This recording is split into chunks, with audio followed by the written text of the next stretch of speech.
Hi guys! Magtitinda nga pala kami ng pinsan ko. Pasensya na po sa boses ko. Ayan nga pala ay tagpiso. Hindi na po kasi yan nagagamit kaya ibebenta na namin. Nawala lang po yung isa niyan.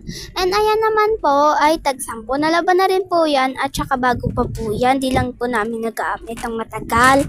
And saka ayan naman po ay tag-10. Pasensya na po kung basag sa gitna. Nabasag lang po kasi yan kasi nahulog ng kapatid ko. And ayan, ayos pa naman yan eh. And tsaka yung salamin naman po ay tag-5. Ayos pa po yan, di lang po namin nagamit. Ng isang beses lang po namin yung nagamit Ayan, tag-2 lang po yan. And tsaka, ayan yung motor na yan na maliit lang. And ayan, tag-2 lang po yan. Tsaka, ayan po ay tag-2. And ayan naman po, ayan ay tag-5 po yan.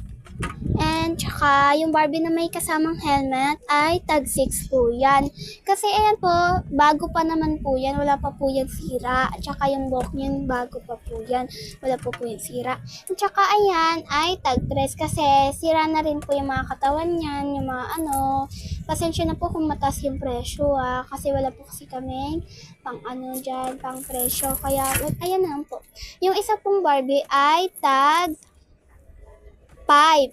Kasi ayos pa naman yan. Ayan naman po ay tag-10. Tsaka ayan po tag-10.